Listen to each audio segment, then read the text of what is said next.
My name is Megan Thornton. I am 29 years old and 3 days. My grandfather spent 3 full days calling out my name from a hospital bed while my own father stood outside the door and told every nurse, every doctor, and every member of the family the exact same thing. She is not welcome here. He does not want to see her. When I finally arrived, because a stranger called me from a number I did not recognize, my father placed his body in the doorway and blocked my path. Then he said 5 words that I will never forget for the rest of my life. He wants to say goodbye to real family, but a nurse named Patty grabbed my arm quickly, guided me through a side entrance, and placed a phone in my hand. She leaned close and whispered quietly, "Your grandfather has been asking for you for 3 days. Your father blocked every call. He told me to give this to you." What I heard on that recording made me dial 911 before my grandfather even closed his eyes. Before I explain what was on that phone, please take a moment to like and subscribe, but only if this story truly means something to you. Also tell me in the comments where you are watching from right now and what time it is there. Now let me take you back 5 days earlier to the night I received a call from a number I had never seen before. I am walking home from Evergreen Senior Living at 3 in the morning after finishing a 12-hour night shift. My scrubs smell strongly like antiseptic and the lavender lotion that Mrs. Abernathy insists I apply to her hands every night before lights out. My car has not been working for 2 weeks. The alternator failed and the replacement part is on back order from a warehouse in Indiana. Because of that, I walk 22 minutes from door to door through the quiet streets of Millfield, Ohio. I unlock the door and step inside my grandfather's house. His house, the one he built with his own hands in 1981. The oak floors were sanded by hand. The windowsills still have the small grooves he carved so I could line up my potted rosemary plants when I was 9 years old. The whole place still smells like sawdust and fresh coffee, even though he has not been home in 5 days. I am taking off my shoes when my phone vibrates. Unknown number, area code 740, a local number. I almost ignore it. Calls at 3 a.m. from numbers you do not recognize usually bring bad news, and I have already had enough bad news this year. But something inside me tells me to answer. Is this Megan Thornton? The voice belongs to a woman, older, tense, as if she is holding herself together by force. "Who is this?" I ask. "My name is Patty. I am a nurse at Memorial. Your grandfather— Honey, you need to come here right now." My stomach drops. "My grandfather? I called my dad yesterday. He said Grandpa was sleeping. He said everything was stable." She interrupts me immediately. "Your grandfather is not stable, and the person who told you that—" She pauses, and I hear her breathe out slowly. "He is not stable either." The line suddenly disconnects. I stand in the middle of my grandfather's living room at 3 in the morning. I have no car, no clear answers, and a strange feeling in my chest as if someone just rearranged every piece of furniture in the dark. Patty called me from a personal phone number, not the hospital line. I know that because I already have Memorial's official number saved in my contacts. I have called it 11 times this week. Every time the front desk gave me the same answer. Mr. Thornton's emergency contact has restricted visitor access. His emergency contact is my father. I should explain something about this house. My mother died when I was 7 years old. It was a car accident on Route 33 during an ice storm. One moment I had a mother who braided my hair and sang badly in the shower. The next moment there was a casket and a father who could barely look at me because everyone said I had her eyes. Your dad was not ready. My grandfather told me gently the night he carried my small suitcase into the spare bedroom and said, "This room is yours now." I was 7 years old and I believed him. 19 years later, that room still has my name written on the door in pencil, in my grandfather's handwriting. 2 years after my mother died, my father met Brenda. They married quickly and moved 2 hours south. Phone calls slowly became shorter. Visits happened less often. Eventually, they stopped completely. My grandfather never spoke badly about him, not even once. The closest he came was one evening when I was about 15. We were sitting on the porch, and I was angry because my father had not come to my birthday again. Grandpa placed his coffee cup down and said quietly, "Your dad has his reasons, but you have me, kiddo. That is enough." And for me, it really was enough. He woke up at 5 every morning to cook breakfast before school, oatmeal with brown sugar every single day for 12 years. He taught me how to repair a leaking faucet, change a tire, and read a blueprint. When I told him I wanted to become a nurse, he drove me 40 minutes each way to my LPN program and waited in the parking lot solving crossword puzzles until my classes ended. Then 4 months ago, the cough that would not go away finally turned into a diagnosis. Stage 4 lung cancer. I rearranged my work schedule so I could spend more time with him. We created a routine that worked well for both of us. Then Derek came back. I should also mention something about the small drawer in his nightstand, the same drawer where he keeps his reading glasses and an old photograph of my mother. Inside that drawer, Grandpa kept an old flip phone, just in case the power goes out, he told me once. At the time, I never gave it much thought. I should have. I open a rideshare app on my phone. The screen keeps searching and searching. It is 3 in the morning in a town with only about 9,000 people. No drivers are available. So I call Rosa. Rosa is a CNA who works the same shift as me. She drives a Corolla that always smells like pine air freshener and menthol cigarettes. Last Tuesday, she covered part of my workload when Mrs. Abernathy had a fall. I hate asking people for favors, but right now standing still feels worse. Rosa, I need a ride to Memorial. Girl, I just got on the highway going the opposite direction, she replies. I know. I am sorry. I would not ask if it was not important. Give me 15 minutes. While I wait, I do the same thing I have done many times during the past 3 months whenever I had questions about my grandfather. I call my father. Ring, ring, ring. Voicemail. I call again. Voicemail. The third call. The fourth call. Finally, he answers. Megan. His voice sounds flat. Not sleepy. Very controlled. It is 3:09 in the morning, he says. A nurse from Memorial just called me. I say quickly. She told me I need to come to the hospital. What nurse? She said her name is Patty. Silence. Then his voice becomes harder. Nobody was supposed to call you. I am the primary contact. I manage communication. That has already been established. I am standing in my grandfather's kitchen, gripping the edge of the counter. Dad, is Grandpa okay? He is sleeping. He is fine. Go to bed, Megan. Then why would a nurse call me at 3 a.m.? I said go to bed. The call ends. I stare at my phone. Outside, Rosa honks the car horn. Inside the car, Rosa glances at me. What is going on? I do not know yet, I say slowly, but I recognize that voice. That is the voice my father uses when he is hiding something. Rosa presses harder on the gas pedal. Soon the lights of Memorial Regional Hospital appear at the end of the road. They glow against the dark sky like a question that I am not sure I am ready to answer. The hospital corridor at 3:40 a.m. has a strange type of silence. It is not peaceful. It simply feels empty. Fluorescent lights hum overhead. Somewhere down the hall, a medical machine beeps slowly in a steady rhythm. Room 412. I see it before I even reach the door. My father is standing in the doorway with his arms crossed. His dress shirt is untucked and his sleeves are rolled up. Brenda sits beside him in a plastic chair holding a paper cup of coffee like it is a prop in a play she has practiced many times. Derek notices me walking toward them. His eyes move over my appearance. Wrinkled scrubs, messy ponytail, dark circles under my eyes. He does not move. What are you doing here? I came to see my grandfather. He tilts his head slightly, the way someone might look at a dog that wandered into the wrong yard. Then he speaks. His voice is not loud, but it is clear enough for Brenda to hear. Clear enough for anyone in the hallway to hear. He does not want to see you, Megan. He wants to say goodbye to real family. The words hit me before I can prepare myself. Not because I believe them. I do not. But because my own father just told me that I am not family while my grandfather is dying on the other side of that hospital door. Brenda shifts in her chair. Honey, please do not make this harder. He is very weak. I take a step forward. Derek places his hand firmly against the doorframe. I already told the hospital you are not allowed inside. You are not on the visitor list. A night nurse approaches us holding a clipboard. She looks confused. Derek turns toward her smoothly. She is not on the approved visitor list. I am the primary contact. You can check the file. The nurse looks down at her clipboard, then at me, then back at Derek. I am sorry, ma'am, she says. She is not listed. I remain standing in the hallway. Through the door, I can hear the heart monitor. Steady, mechanical, alive. My grandfather is only 10 feet away from me, and I cannot reach him. I slowly step away from the doorway. My hands are shaking, but not from cold. I lean against the wall and stare at the ceiling tiles, forcing myself to think clearly. I did not come here to cause a scene. I came because a woman I have never met told me that my grandfather needed me. Suddenly, I feel a hand touch my shoulder. I turn around. The woman standing behind me looks about 55 years old. Her silver hair is tied in a tight bun. An RN badge is clipped to her blue scrubs.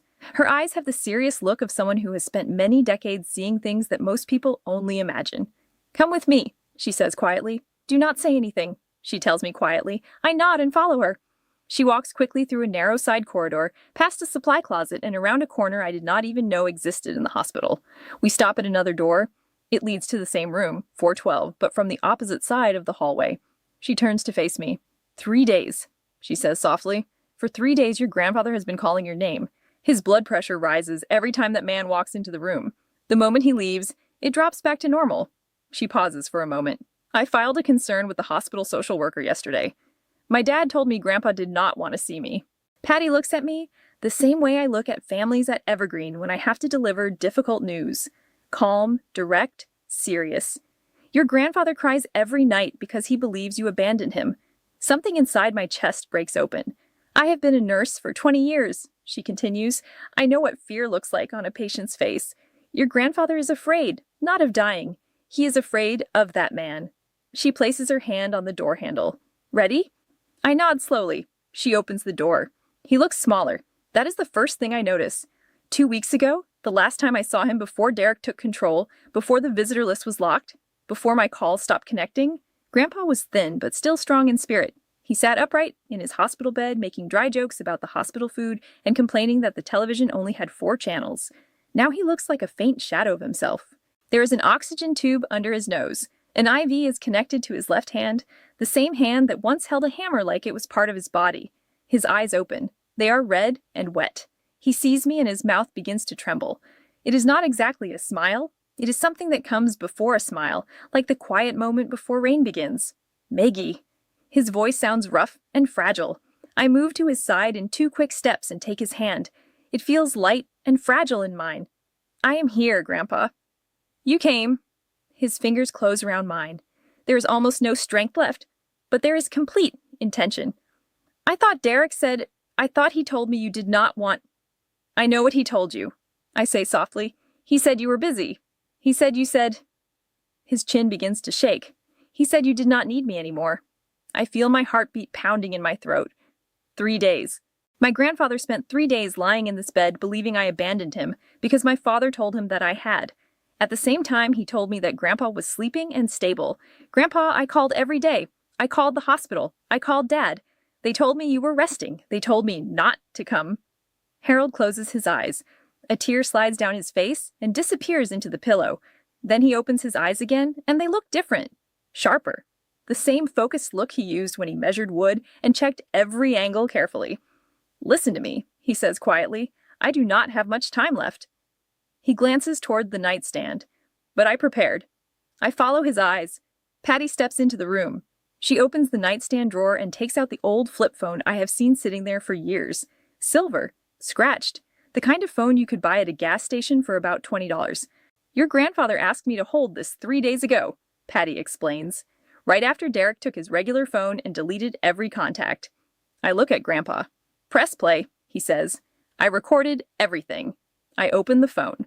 The voice memo application appears. It is simple, just a red circle and a list of recordings. 7 files. The first one is dated 5 days ago. I press play. Derek's voice fills the room, clear and unmistakable. Listen to me, old man. You are going to sign this paper or I will move you to the cheapest nursing home in this county. The kind of place where nobody visits. The kind of place where you die alone. Then I hear Grandpa's voice shaking. That is my house. I built that house. Derek interrupts him. You built it 40 years ago. Now you are lying here in a hospital bed. Who do you think you are saving it for? A short pause. For that girl? She is not even my... He stops suddenly. She should not get any of it. I stop the recording. My hand is trembling as I hold the phone. He almost said it. She is not even my... My own father stood over a dying man and almost said out loud what he apparently believed all along, that I was not really his child. I look at Grandpa. His eyes remain steady on mine. There are 6 more, he says quietly. Listen to all of them. Then do what I cannot do anymore. My hands continue shaking, not from fear, from a deep anger that does not shout, the kind that plans. I sit on the edge of Grandpa's bed and hold the flip phone close to my ear. I listen to my father slowly destroy an old man's life across 6 more recordings. Recording 2. Derek is on speakerphone with Brenda. He is pacing inside Grandpa's hospital room, as if the room belongs to him. Once he signs, we sell the house.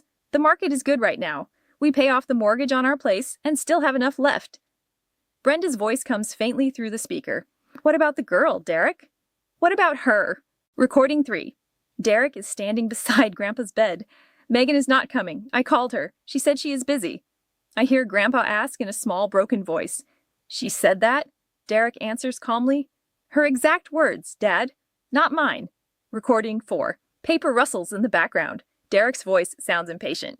Power of attorney. I handle everything. Medical decisions, finances, the house. Just sign it. I will take care of you. Grandpa answers weakly. I want to talk to Megan first. Derek replies immediately. Megan does not want to talk to you. Recording 5. Grandpa refuses again. Derek's chair scrapes loudly against the floor. You want to die alone in this room? Because I can make that happen. I will walk out that door and never come back. Recording 6. This recording makes my blood turn cold. Derek is on the phone with a bank. He gives Grandpa's full name, date of birth, and social security number. Then he requests a transfer of $4,800 into what he calls a shared account. I know Grandpa does not have a shared account. Recording 7. Derek is speaking with a nurse. Not Patty.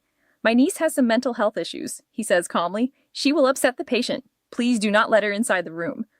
I place the phone down slowly. I am sitting on the floor now. I do not even remember sliding off the bed.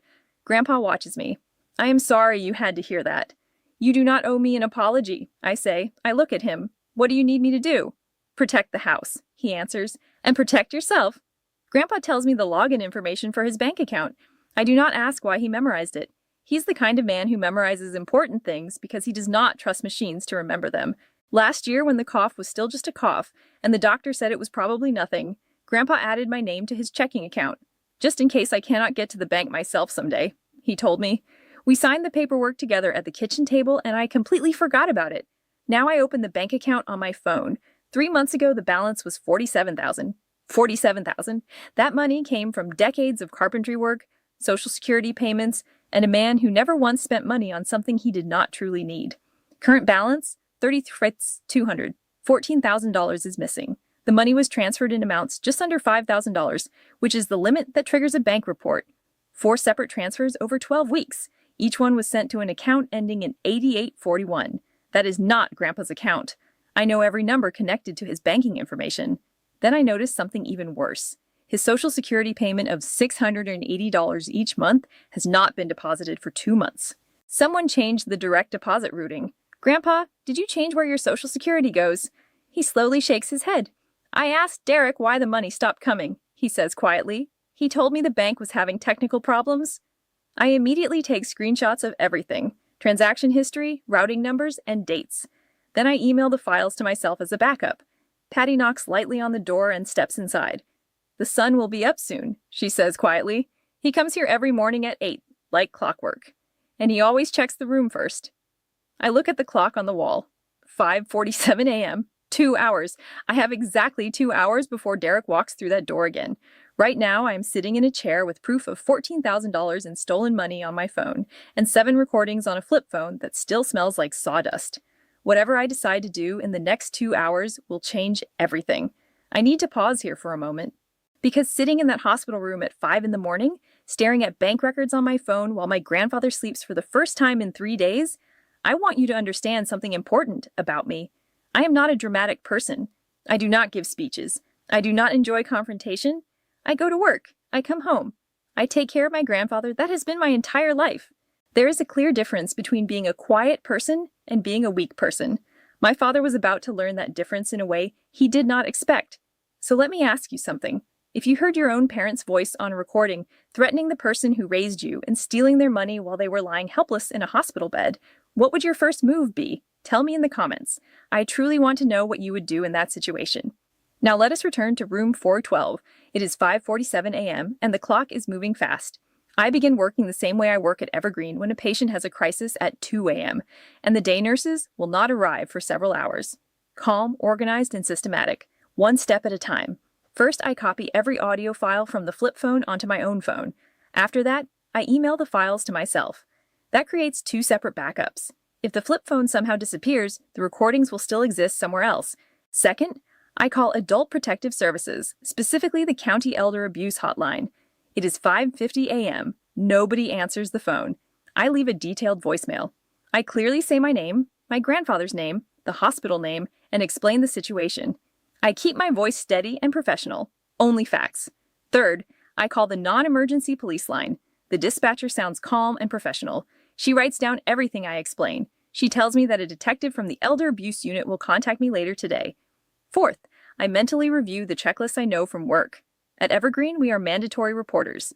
In 6 years, I have filed 3 elder abuse reports. I know the correct language and I know the official process. The only difference now is that the patient is my grandfather and the person committing the abuse is my father. But the process remains the same. Grandpa is asleep. This time, it is real sleep. Not the restless and interrupted sleep Patty described from the past 3 days. His hand rests near mine on top of the blanket. His face looks calm and relaxed. For the first time in a week, he looks like the man who used to fall asleep on the porch with a crossword puzzle resting on his chest. I sit beside him and allow myself exactly 30 seconds. Only 30 seconds. I think about oatmeal with brown sugar in the mornings. I think about the cherrywood desk he built for me when I was 12. I think about the small grooves carved into the windowsills for my plants. The clock on the wall reads 7:30 a.m. I have to leave before Derek arrives, not because I am afraid of him, because it is not the right moment yet. If I confront him right now inside this hospital room without backup and without a formal process in motion, that would only be emotion. What I need right now is procedure. I gently squeeze Grandpa's hand. He does not wake. I will be back, I whisper quietly. Then I leave room 412 before my father arrives. Rosa and I are sitting in the hospital cafeteria. She bought me a muffin that I cannot eat, and a coffee that I am drinking much too quickly. It is 8:15 a.m. My phone begins ringing. The caller is Derek. I answer the call. You were in his room last night. It is not a question. His voice sounds exactly like the voice in the recordings, the voice he uses when he is not pretending to be someone else. Yes, I say calmly. I visited my grandfather. Who let you in? I'm calling the hospital administration, he says sharply. I will file a lawsuit. You can sue whoever you want, I reply. I came to see my grandfather. I hear him breathe slowly through his nose. Then his voice becomes quieter and colder. It is the voice of a man who is used to intimidating people. Listen to me carefully, Megan. You are living in Dad's house. That house is about to stop being his. If you want a place to sleep next month, you should rethink the way you are behaving. I remain silent, but my phone is recording the entire conversation. Ohio is a one-party consent state. I learned that during a training session at Evergreen about documenting patient complaints. Derek assumes my silence means fear, so he continues speaking. And do not get any ideas. He is sick. He is confused. He says things that do not make sense. Nobody is going to believe a dying old man talking nonsense in a hospital bed. I do not need anyone to believe him. I reply calmly. I only need the truth. Then I end the call. Across the table, Rosa is staring at me. Her muffin is frozen halfway to her mouth. Was that your dad? Yes. Are you okay? I take another sip of coffee. It tastes burnt and bitter, but in this moment it feels exactly right. Better than I have been in 3 months, I say. My phone vibrates again. There is a voicemail from the same 740 number. It is the County Elder Abuse Unit returning my call. Detective Linda Herron. She says she can meet me at the hospital this afternoon. The clock is still ticking, but now the clock is ticking for Derek. Rosa drives me back to Memorial Hospital around noon. I told her she could go home, but she parks the Corolla and says, I am getting lunch. You are getting answers. Send me a text when you are finished. I walk toward the elevator. Then I see them. Derek is standing in the 3rd floor hallway outside Grandpa's room. He is shaking hands with Dr. Pham, Grandpa's oncologist. Derek is wearing a neatly pressed blue button-down shirt. His face is cleanly shaved. His eyes look slightly red. Brenda stands a step behind him with her hand resting on his back. She looks exactly like the supportive wife someone would expect to see in a hospital hallway. I just want to make sure Dad is getting the best possible care, Derek says. His voice cracks slightly when he says the word Dad, just enough to sound emotional. He means everything to me, Doctor. Dr. Pham nods politely. Harold is lucky to have a son like you. I watch them quietly from behind a corner. My stomach twists. Derek shakes the doctor's hand again, maintaining strong eye contact. The moment Dr. Pham turns the corner and walks away, Derek's face changes instantly, as if someone flipped a switch. He leans closer to Brenda and speaks quickly. She got in last night. We need to move the timeline forward. I will talk to him again this afternoon. He still has not signed anything. He will sign today, Derek continues. He is too weak to keep resisting. What if she comes back? Brenda asks quietly. I told security that she caused a disturbance. Derek replies. They will stop her at the front desk. Then they walk into room 412. The door closes.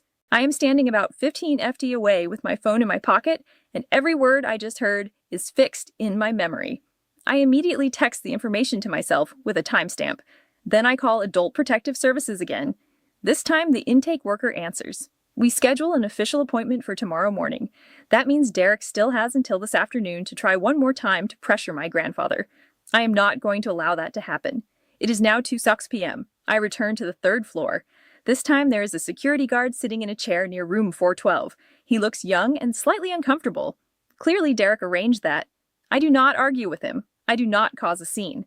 Instead, I sit in a waiting area around the corner, close enough to hear voices through the wall. I hear Derek speaking inside the room. His voice is muffled, but still recognizable. Dad, just sign it. I am doing this for you. I will handle everything. The house, the bills, the medical decisions. You will not have to worry about anything. Grandpa's voice sounds thin and weak. But I am not signing. There is a pause. Then Derek's voice becomes sharper. You want her to have the house? She is nobody, Dad. She is a night shift nurse making $15 an hour. She cannot even keep a car running. Grandpa answers slowly. She is my grandchild. She is the one who stayed. Silence fills the room. A long silence. Then a chair scrapes loudly across the floor. Derek's voice turns cold, without any attempt to hide his anger. Fine. Then sit here alone, because I am done asking nicely. The door opens. Derek walks out. He sees me immediately. We stand about 10 ft apart on the hospital floor. His jaw is tight. His eyes look wet, but not from sadness, from anger. Do not think you have won anything, he says. He will sign eventually, or he will end up with no one. He walks past me. Brenda follows behind him. Her heels click against the floor. She does not look at me or at anything else. I walk into room 412. Grandpa is lying on his side, facing the window. His eyes are closed, but tears are slowly running across his cheek and onto the pillow. I pull a chair beside the bed. I do not say anything. I simply take his hand and sit quietly beside him while the afternoon sunlight slowly moves across the floor. He did not sign the papers. He held the line. That evening, I sit at Grandpa's cherrywood desk and open Facebook for the first time in a week. Derek's post is the third thing that appears on my feed. It was shared 4 hours ago. A blue background with white text and a praying hands emoji. Please keep my father, Harold Thornton, in your prayers. Our family is going through the most difficult season of our lives. We will be hosting a prayer vigil at Grace Community Church this Saturday evening at 7 p.m. Dad gave his entire life to this town. He built your porches, repaired your roofs, and taught your children how to hold a hammer. Please come support our family during this time. The post has 247 reactions and 83 comments.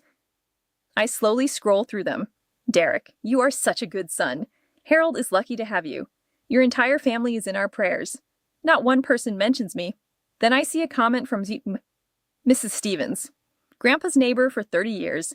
How is Megan doing? I have not seen her in a while. Derek replies underneath. Megan is going through a difficult personal time. We are respecting her space. I read that sentence 3 separate times. A difficult personal time.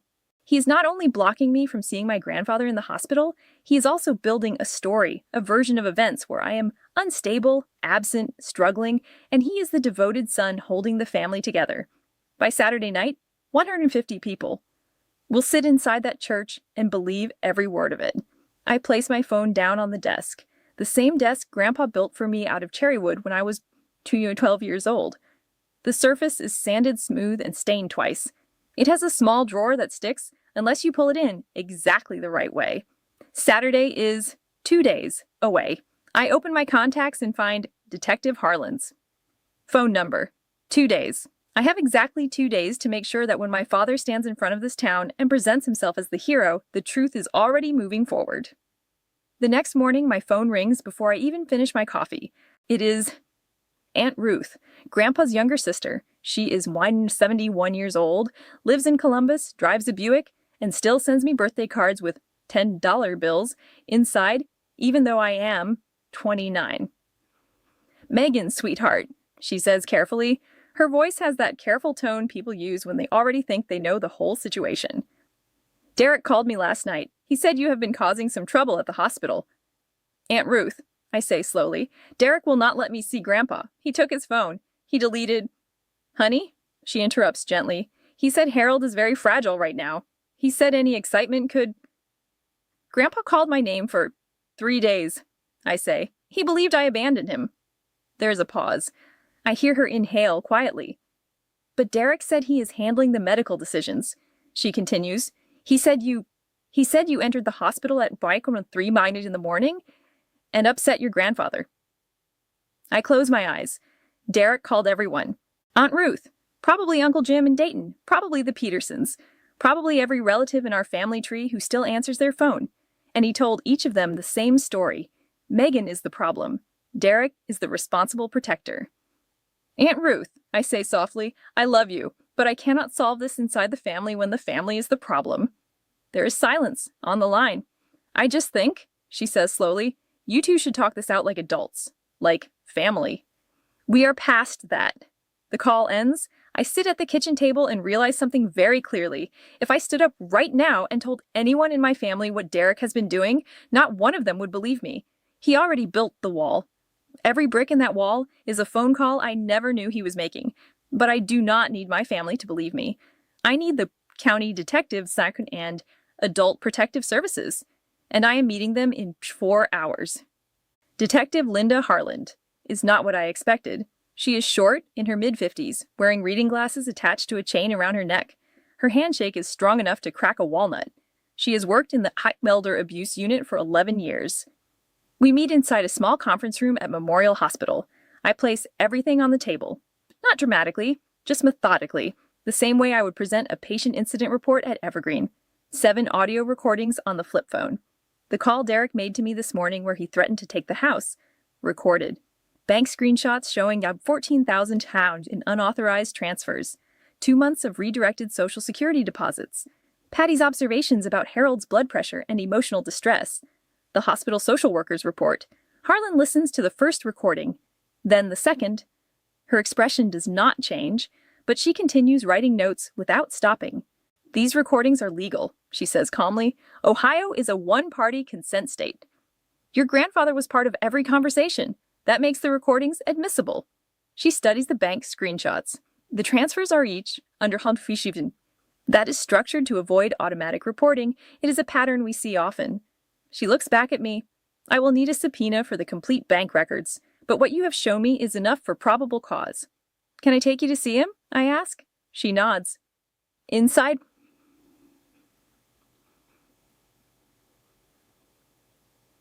Harold tells Detective Harland everything. His voice trembles, but his memory is clear. He gives exact dates, exact amounts, and the exact words Derek used. Harland records his statement carefully. Outside the room, she speaks directly to me. I am opening a formal case. Financial exploitation of the elderly and intimidation. It will take a few days to process. She pauses. Derek is hosting a prayer vigil tomorrow night. The whole town will be there. She studies my face carefully. What are you planning to do there? I meet her eyes. I am planning to show up. She holds my gaze for a long moment. I have seen this pattern before, she says quietly. The charming son who appears at the end of the story. She nods once. We take it very seriously. Friday night. The house is quiet in the way only an empty house can be. Grandpa's reading lamp is still turned on in the living room because I cannot bring myself to switch it off. I sit at the cherrywood desk and prepare. I copy every recording onto a USB drive. I print the bank screenshots showing dates, amounts, and account numbers. I place them inside a manila folder. Not because I will need paper at a church, but because holding it in my hands makes the truth feel real. My phone vibrates. The number on the screen is one I have not seen in almost about 1 year. Kyle. Kyle is 22 years old. My half-brother, Derek and Brenda's son. We share the same father and the same last name, but very little else. He grew up hearing that I was the favorite. Grandpa's pet, the one who received the house, the attention, and the love Derek believed he deserved. Megan. His voice is quieter than I remember. Kyle. Dad told me you have been causing problems at the hospital. Is that why you called? I ask. He stays silent for a long moment. I can hear him breathing.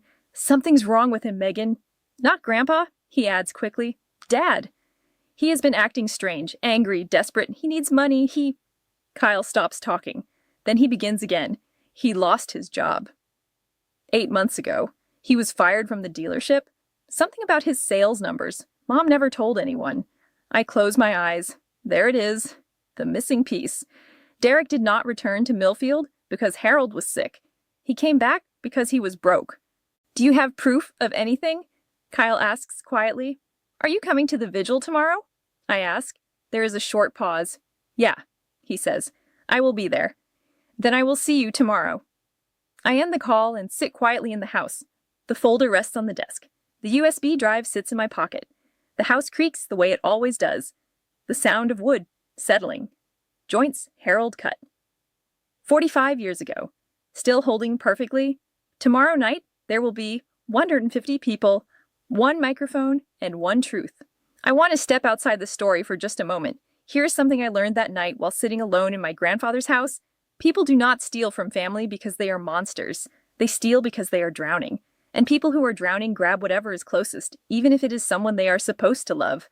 But understanding why someone hurts you does not mean you give them the rope. My father had his reasons. I had my grandfather. Quick question for you. Kyle called me that night. Do you think he truly wanted to help me, or do you think he was reporting back to Derek? I have seen people disagree strongly about that part of the story. Tell me what you think in the comments. Now, let me take you to my Saturday night. The Vigil. Grace Community Church is a white clapboard building on the corner of Maple Street and 3rd Street. Harold Thornton built the wooden pews inside that church in 1994. He sanded each one by hand. There's a small brass plate on the back row that reads, "Donated by Harold Thornton for the community he loved." Saturday, 7 p.m. The parking lot is full. Pickup trucks, sedans, minivans. Millfield does not have many things, but it has this. When someone in town is hurting, people show up. Inside, about 140 people fill the pews. I recognize many faces. Mrs. Stevens from next door, Mr. Pete Garland from the Carpentry Guild, teachers from my old high school, the woman who owns the bakery on Main Street. Aunt Ruth sits in the 3rd row holding a tissue. Candles line the windowsills, casting a warm light across the room. Soft music from the organ fills the air. Pastor Jim Coleman steps to the pulpit. He is 63 years old, with silver hair and a voice that sounds like warm gravel. He has known Grandpa for 40 years. Tonight we gather for Harold Thornton, he begins, a man who built chairs for this church, repaired Mrs. Wilson's roof for free, and taught a generation of young people in this town the dignity of working with their hands. Then Derek stands. He is wearing a navy suit. His eyes look red. Brenda stands beside him holding his arm. He walks slowly to the microphone. My father is the greatest man I have ever known. His voice trembles slightly, perfectly controlled. When he got sick, I dropped everything. I came home because that is what family does. People in the pews nod slowly. A few wipe tears from their eyes. Aunt Ruth presses a tissue against her face. Dad taught me that family stands together, Derek continues, and tonight, family is here. Soft applause spreads through the room. Warm, supportive, sincere. About 140 people sit in those pews, believing every word he says. The back door of the church opens. At first, nobody notices, but they will. I walk inside wearing jeans and a gray sweater. My hair is pulled back. A manila folder is in my left hand, and my phone is in my right. The wooden pew near the door creaks as someone turns to look at me. Then another person turns, then another. Soon it becomes a ripple moving through the room, heads turning. Quiet whispers spreading through the crowd like a current through water. Derek is still standing at the microphone. His smile freezes. It does not disappear. It simply locks into place the way a screen freezes before a computer crashes. I begin walking up the center aisle. Not fast, not slow. One step after another. The same way Grandpa taught me to walk into any room. Like you have the right to be there. Derek recovers quickly. He leans toward the microphone and speaks with warmth that would convince anyone who has not heard the recordings. Megan, I am so glad you could make it. I stop at the front of the church. I do not look at the audience yet. I look at Pastor Coleman.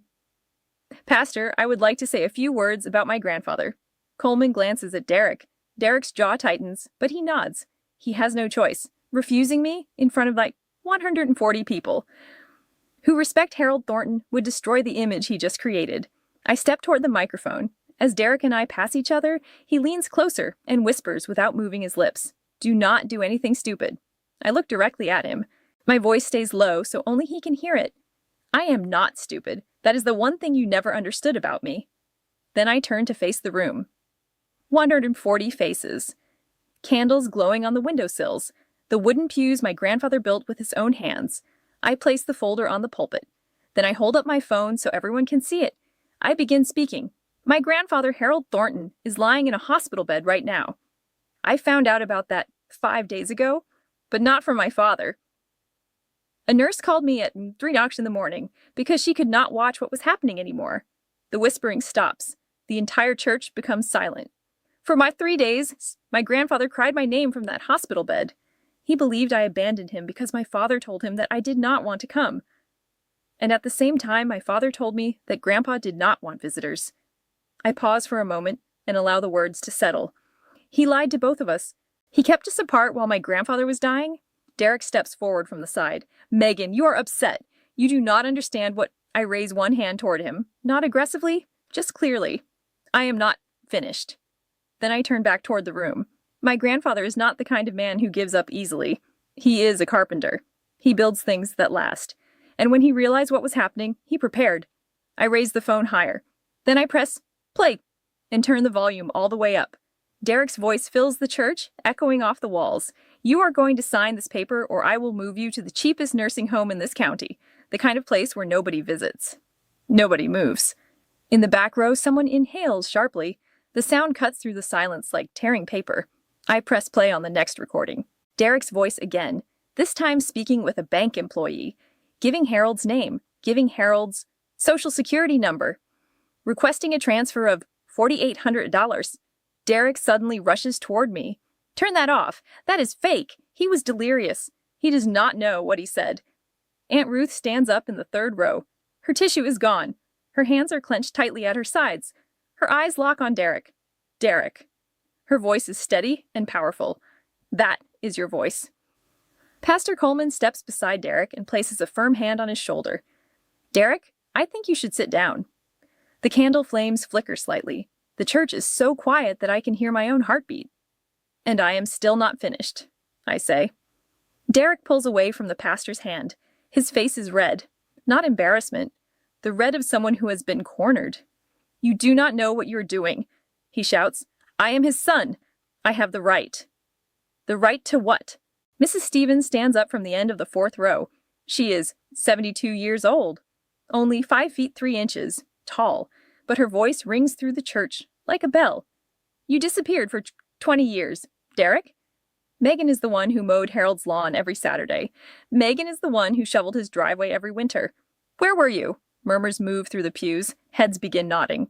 Then, Pete Garland stands up. He is 80 years old, with hands that look exactly like Grandpa's. Strong carpenter's hands. Harold told me last month that someone took his credit card, Pete says. I thought the old man was confused. He looks directly at Derek. He was not confused, was he? Derek scans the room. He searches every face, looking for someone who still believes him. He does not find anyone. Brenda grabs his elbow. We need to leave, now. Derek turns toward the exit. Then he notices Kyle. Kyle is standing near the back door of the church. His arms hang at his sides. He has been there the entire time. His eyes are red. He does not move toward his father. He does not move at all. Kyle, Derek says. His voice cracks. Let's go. Kyle stays where he is. Derek and Brenda push through the side door. It swings shut behind them. Through the window, I see Brenda walking quickly toward the parking lot while wiping her face. Derek stands on the steps for a moment. His shoulders drop. He stares down at the ground. Not angry, just empty. I turn back toward the room. Thank you for coming tonight. I say quietly, my grandfather deserves to know that this entire town loves him. That is all I wanted to say. Then I step away from the pulpit. The next 30 minutes pass in a blur of voices and hands. Mrs. Stevens reaches me first. She wraps her arms around me and holds me tightly, the way grandmothers hug people when they mean it. Pete Garland takes both of my hands in his. His palms feel rough like sandpaper. I am sorry, sweetheart, he says. I should have believed Harold when he told me. Aunt Ruth stands in front of me. For a long moment she cannot speak. Then she finally says, I am sorry. Derek called me and I believed him. I should have called you first. It is okay, Aunt Ruth, I tell her. Derek tells convincing stories. It is not okay, she replies firmly, but I am here now. Pastor Coleman pulls me aside near the church entrance. If you need anything from this church, he says, a witness statement, a character letter, anything at all, you come directly to me. Then more people approach. The woman from the bakery, my old math teacher. A man I have never met who says Harold repaired his porch in United Six and refused to accept payment. Not everyone knows what to say. Some people say nothing, but they stay. And sometimes staying is enough. Kyle is the last person to approach. The crowd has almost completely left the church. We stand together in the aisle between the pews Harold built. I am sorry, Kyle says quietly. You do not owe me an apology. I answer, you owe yourself a decision about where you stand. He nods slowly and looks down at the floor. Outside, sitting in Rose's car. I call Detective Harland. About 140 people. Just heard those recordings inside a church, I say. There's a short silence on the line. I know, she replies. I have already received 3 calls from people who were there. I lean my head back against the window. Rosa pulls the car out of the parking lot. The church slowly becomes smaller in the side mirror. Its white walls glow under the streetlight. I close my eyes. For the first time in 5 days, the tight pressure in my chest begins to loosen. Just a little, just enough. Sunday morning. I drive to Memorial Hospital in Rosa's car. She left me the keys and took a ride with a friend. Her text message said, "Do not argue, just return it with gas." The hospital feels different today. There is no security guard sitting outside room for Nobody checks a clipboard. At the front desk, the nurse nods when I sign in. Go right up, Miss Thornton. They updated the visitor list overnight. I open the door to the room. Grandpa looks thinner than yesterday. His breathing is slower. I can hear the pauses between each breath growing longer. But when he sees me, something bright appears in his eyes. Not exactly a smile. Something deeper. Recognition. Hey, Grandpa. Meggie. He pats the bed beside him. I sit down next to him. Then I begin telling him about the vigil, the church, the candles, the recordings playing out loud, Derek leaving, the town standing beside me. I keep the story simple. I do not exaggerate anything. He does not need exaggeration. He listens, with his eyes closed. When I'm done telling him about the vigil, Grandpa asks only one question. Ruth came? She did, I tell him. She cried. She said she was sorry. A small pause passes between us. The problem with Ruth, he whispers, is that she always believes the wrong person first. The ghost of a smile touches his lips. But she has a good heart. He reaches slowly for my hand. I place it in his. His fingers close around mine. There is no strength left in them anymore, just presence. You don't need the house, Meggie, he says. A house isn't 4 walls. I shake my head. I didn't do this for the house, Grandpa. I know, he says quietly. That's why you deserve it. His eyes drift closed again. The monitor beside the bed keeps its slow, steady rhythm. Afternoon sunlight stretches across the hospital floor, reaching toward the bed like a long golden hand. Patty steps into the room, checks his vitals, then looks at the 2 of us. She doesn't say anything. She just nods at me and quietly leaves again. Some moments don't need language. Monday morning at 9 a.m., my phone rings. Detective Harland. The case is officially open, she says. We're pursuing financial exploitation of the elderly. That's a felony 4 in Ohio. She pauses before continuing. An identity fraud for the bank calls. What happens now? I ask. A judge has issued a temporary protective order. Your father cannot contact Harold or enter the hospital. Adult Protective Services has opened their own investigation, and the bank has frozen all outgoing transactions on your grandfather's accounts. I sit at the kitchen table and write everything down in a notebook, the same way I chart patient reports at Evergreen. Facts, dates, outcomes. $14,000 in unauthorized transfers. Frozen. 2 months of Social Security payments. Redirected back to Harold's account. Derek's shared account, now part of a fraud investigation. Later that afternoon, I check Facebook. Derek's vigil post is still there, but the comments have changed. The prayer emojis are gone. In their place, is it true what Harold's granddaughter said? I was at the vigil. I heard the recordings. This makes me sick. Derek Thornton should be ashamed. Nobody is calling him a good son anymore. That evening, Brenda calls. I almost don't answer. Do you have any idea what you've done? She demands. Her voice isn't sad. It sounds like someone watching their entire plan collapse. We are family, Megan. You don't air family business in public. Brenda, I reply calmly. I didn't break this family. Derek did. I just turned on the light. There is silence. Then she speaks again, softer. He lost his job 8 months ago. We're drowning. You don't understand. I understand perfectly, I say, but drowning doesn't give you the right to pull someone else under. I end the call. My hands are steady. The house is quiet. Grandpa's reading lamp is still on in the living room. I leave it on. Tuesday afternoon, there's a knock at the front door. Kyle is standing on the porch. He has a backpack slung over one shoulder and the exhausted expression of someone who just walked out of a burning building. "Mom kicked me out," he says, "because I told her I believed you." I step aside. "Come in." We sit at the cherrywood desk. Kyle runs his hand slowly across the surface. "Grandpa made this," he asks, "when I was 12. He nods and studies the room. The oak floors, the carved windowsills, the photo of my mother on the mantel. This is the house his father tried to steal, and Kyle has never stepped inside it before. "I found something," he says. He pulls a folded credit card statement from his backpack. Dad opened a credit card under Grandpa's name 3 months ago. I found the paperwork in his glove box. I didn't realize what it was until Saturday night. I pick up the phone and call Detective Harland again. Kyle leans back in the chair. He looks tired. Not physically tired. The kind of tired that comes from realizing your childhood was built on lies. "Mom told me to pick a side," he says quietly, "and I didn't pick a side. I picked the truth." I study my half-brother sitting at my grandfather's desk, holding evidence against his own father. And I think Harold would have liked this kid. "You hungry?" I ask. "Starving." I make oatmeal, brown sugar, Grandpa's recipe. Thursday morning at 6:02 a.m., my phone rings. I already know why. Kyle drives. He doesn't ask where we're going. He just grabs the keys. The roads are empty. The sky is barely beginning to lighten. Neither of us speaks. There's nothing the silence hasn't already said. Aunt Ruth is standing in the hospital hallway when we arrive. She's been here since midnight, the nurse tells me. Room 412 is quiet. Grandpa lies still. The oxygen tube is gone. The IV is disconnected. His hands rest on the blanket. Carpenter's hands. Thinner now, but still square at the knuckles.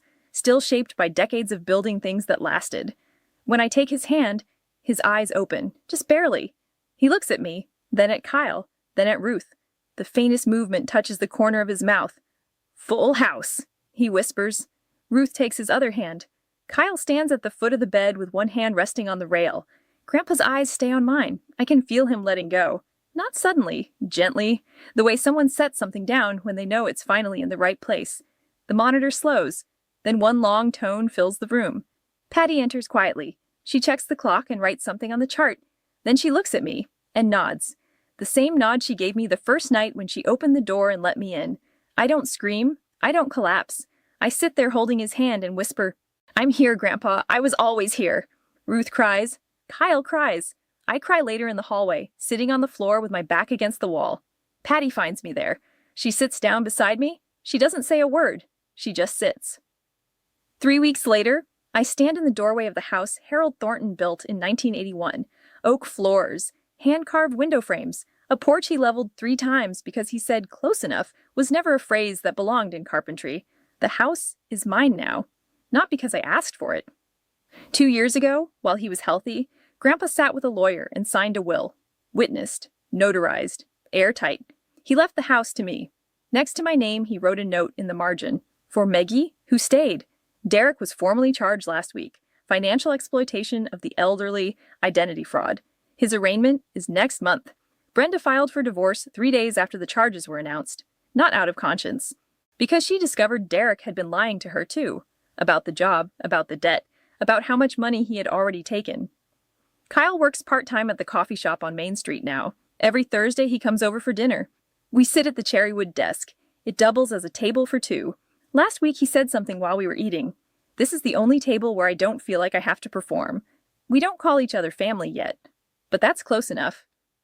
Aunt Ruth visits every Sunday. She brings pie. We sit on the porch and talk about Grandpa, his terrible jokes, his obsession with oatmeal, the time he accidentally nailed his own sleeve to a shelf and didn't tell anyone for 2 hours. I still work night shift at Evergreen. I still walk home at 3 a.m. I still open the door to a house that smells like sawdust and coffee and quiet. I never spoke to Derek again. Not out of hatred, not out of forgiveness, just silence. The quietest boundary is the one you never have to explain. My grandfather built a house with his hands and protected me with a phone he hid under his pillow. He couldn't fight with his fists anymore. So he fought with the truth, and he made sure I was the one who heard it. If there's one thing I learned from him, it's this. You don't need to scream to be strong. You just need to refuse to look away.